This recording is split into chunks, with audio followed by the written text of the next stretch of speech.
My name is Emma. I'm 29 years old. I thought I knew everything about the man I married, but then, one day, I stumbled upon a secret that changed everything.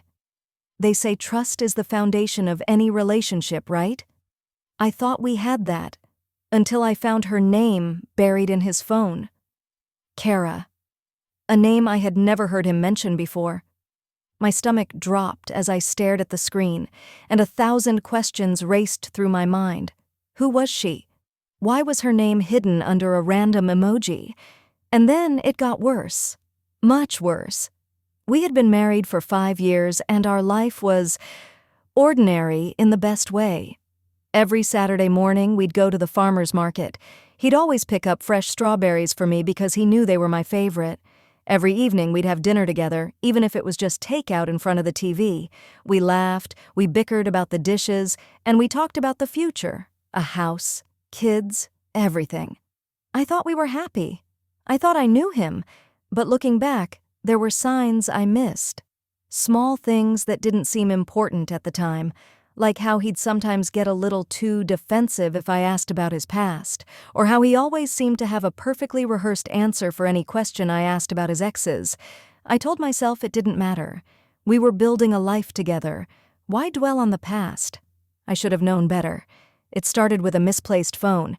He left it on the counter while he was in the shower. I wasn't snooping, I swear I wasn't, but the screen lit up with a notification, and my eyes caught it before I could look away. Miss you. My heart stopped. I told myself it was probably innocent, maybe a coworker or an old friend, but then I unlocked the phone, and there it was. Her name, Kara, dozens of messages, photos, plans to meet, plans he had been making while I thought he was working late or out with friends. But here's the part that broke me. She wasn't just some random woman. She was his ex-fiancée, the woman he told me he hadn't spoken to in years. That night, I couldn't sleep. I lay awake, staring at the ceiling, replaying every conversation we'd ever had about her. He had always brushed off my questions about his past relationships. It didn't work out, he'd say, like it was nothing, but now I knew it was something big. The next morning, I confronted him. "Who is Kara?" I asked, holding up his phone. His face went pale. For a moment, he said nothing, and then he tried to laugh it off.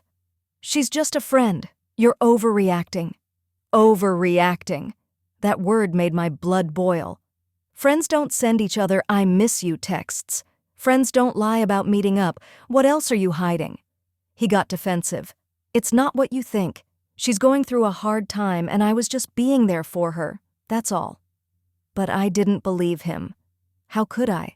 I felt like my world was falling apart. Every moment we had shared, every promise he had made, it all felt like a lie. I started noticing other things, like how he'd always keep his phone face down on the table, or how he'd suddenly leave the room to take calls. It was like pieces of a puzzle I didn't even know I was solving were finally coming together, and the picture they formed was nothing like the life I thought we had. The breaking point came a week later. I couldn't keep pretending everything was okay. I couldn't keep lying to myself. So I did something I never thought I'd do. I reached out to her. I found her on social media, and with shaking hands, I sent her a message. I expected her to ignore me, or maybe to block me, but she didn't. She replied, and what she told me shattered whatever was left of my heart. They hadn't just been talking. They had been seeing each other for months. She thought they were working on getting back together. She had no idea he was married. When I told her, she was as shocked as I was. I locked myself in the bathroom and cried until I couldn't breathe. My mind was racing. Was it me? Was I not enough? Was I too trusting, too blind? Or was he just a master manipulator, someone who knew how to say all the right things while hiding a double life?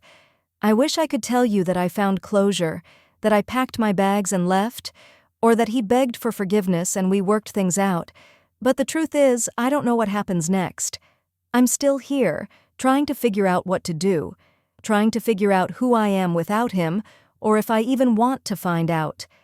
Sometimes I catch myself staring at him, wondering if I ever really knew him at all, wondering if I'll ever be able to trust anyone again. Will he ever change? Will I ever heal? I don't have the answers. Not yet. If you felt connected to this story, please like, share, and subscribe for more emotional stories like this one.